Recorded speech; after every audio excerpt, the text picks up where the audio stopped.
আচ্ছা, তাহলে শুরু করছি আজকে আমরা এটা। সো লাস্ট ভিডিওতে আমরা যেটা দেখছিলাম সেটা হচ্ছে গিয়ে কিভাবে একটা ইমেজ সেভ করতে হয় এপিআই থেকে, সেটা আমরা জেনেছিলাম, তাই না? আচ্ছা, আমি জাস্ট একটু চেঞ্জ করেছি, কোডে কোনো চেঞ্জ করিনি আসলে। আমি চেঞ্জ করেছি সেটা হচ্ছে কি আমার ইয়েতে এইখানে, হ্যাঁ, মানে আমি আগে রিসোর্সের মধ্যে সরাসরি ইমেজ ফোল্ডার দিয়ে দিয়েছিলাম, কিন্তু রিসোর্সের মধ্যে সরাসরি ইমেজ ফোল্ডার দিয়ে দিলে ওই ফোল্ডারটাকে বাইরে থেকে অ্যাক্সেস করতে দেয় না। মানে করা যাবে, বেশ কিছু কনফিগারেশন আরও বাড়াতে হবে, কারণ এগুলো আসলে সিকিউর জায়গা, তো এই জায়গাগুলোকে বাইরে থেকে ধরতে দেওয়া হয় না আর কি। তো এই জন্য স্ট্যাটিক ফোল্ডারটা আবার ওপেন, স্ট্যাটিক ফোল্ডারটা আবার এদিকে খুব একটা ঝামেলা নাই। এই জন্য আমি স্ট্যাটিক ফোল্ডারের মধ্যে নতুন একটা ফোল্ডার বানিয়ে নিয়েছিলাম, সেটার নাম হচ্ছে ইমেজ। ওকে, এবং এইটাকে আমি একটু চেঞ্জ করে, মানে এইটার জন্য আমি জাস্ট এখানকার কনফিগারেশনটা জাস্ট এই ইউআরএলটাকে চেঞ্জ করে দিয়েছি। এতটুকু চেঞ্জই এখানে আছে, ক্লিয়ার? আচ্ছা, তো আজকের আমাদের মূল টার্গেট হচ্ছে আমরা এই ইমেজগুলোকে কিভাবে আমরা বাইরে থেকে অ্যাক্সেস করবো। মানে বাইরে থেকে বলতে আমরা তো এপিআই থ্রুতে কাজ করব, তাই না? সো আমার এপিআইটা যে ব্যবহার করবে সে কিভাবে আমার এই ইমেজগুলো দেখবে, ইমেজগুলো দেখতে পারবে। তো এটার জন্য আমরা আবার একটু ওই ইউজার সার্ভিসে চলে যাই। তো ইউজার সার্ভিসে অ্যাজ ইট ইজ এই যে মেথডটা বানানো আছে, এই মেথডটাই কাজ করবে, এটাতে কোনো চেঞ্জ আসবে না। এটা তো আমরা আগেও করেছি, তাই না? স্টাইলটা তো ঠিক কন্ট্রোলারের মধ্যেও একই রকম কাজ, এরকম কাজ আমরা করেছি তো নাকি? রেসপন্সিবিলিটি লাস্টের দিকে আমরা দেখেছিলাম তো না?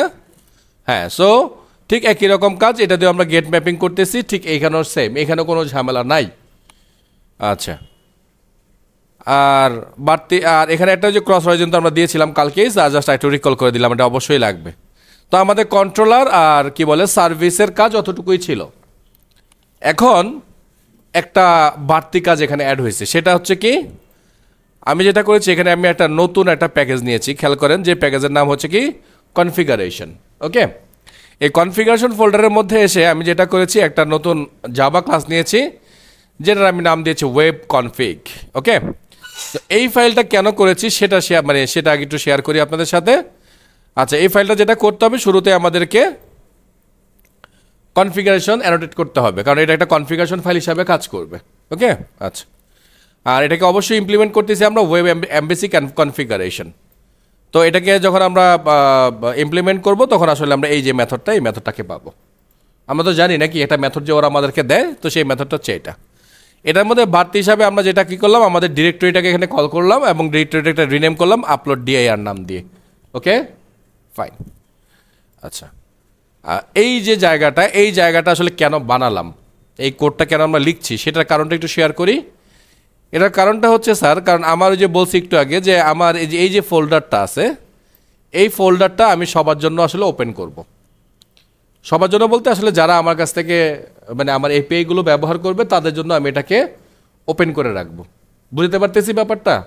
কারণ এই ফোল্ডারগুলো সচরাচর অ্যাক্সেসটা আসলে কন্ট্রোল থাকে, মানে এই সবাইকে এখানে ঢুকতে দেওয়া হয় না। তো আমি সবাই যেন এখানে ঢুকতে পারে এই ফোল্ডারটার মধ্যে, এই জন্য আমি এখানে এই কোডটুকু লিখেছি। কি লিখেছি দেখেন, বলতেছি অ্যাড রিসোর্স হ্যান্ডেলার্স। তারপরে রিসোর্সটা কিভাবে হ্যান্ডেল হবে, কিভাবে কে অ্যাক্সেস করতে পারবে, ঠিক সেই কথাগুলোই আমরা এখানে লিখব। ওকে, তো রিসোর্স হ্যান্ডেলার রেজিস্ট্রি, এটাকে কল করতে হয়। দেন আমরা বলছি রেজিস্ট্রি অ্যাড রিসোর্স হ্যান্ডেলার। এই যে পাথ আছে, আমরা বলতেছি এই যে পাথটা আছে, তার মানে slash images slash star star, মানে ইমেজের পরে যা ইচ্ছা তাই থাকুক, কোনো সমস্যা নেই।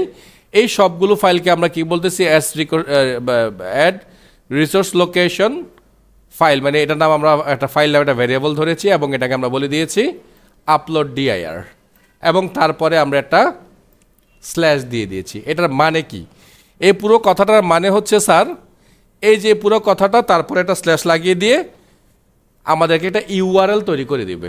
তার মানে একটা লিঙ্ক আমরা এখান থেকে পাবো, যে লিঙ্কের মাধ্যমে আমরা আসলে এই পিকচারটাকে অ্যাক্সেস করতে পারবো বা এই ইমেজটাকে অ্যাক্সেস করতে পারবো। ওকে, ক্লিয়ার সবাই? সো এখানে এতটুকু কাজই ছিল আমাদের। সো এইখানকার কাজ এতটুকুই। তো এই এতটুকু কাজটাকে আমরা কিভাবে ব্যবহার করছি অ্যাঙ্গুলারে, সেটার একটু বর্ণনা জাস্ট আমি আপনাদেরকে করবো। সেটা খুব সিম্পল, অল্প কাজে করছি আমি, ওইখানে আহামরি কিচ্ছু করা হয় নাই। তো স্প্রিংয়ের এই পার্টটাকে আমি এতটুকুই রাখবো, অ্যাঙ্গুলারটা আমি আলাদা একটা ভিডিওতে রাখতেছি। হ্যাঁ, সো এটা এতটুকুই থাকছে।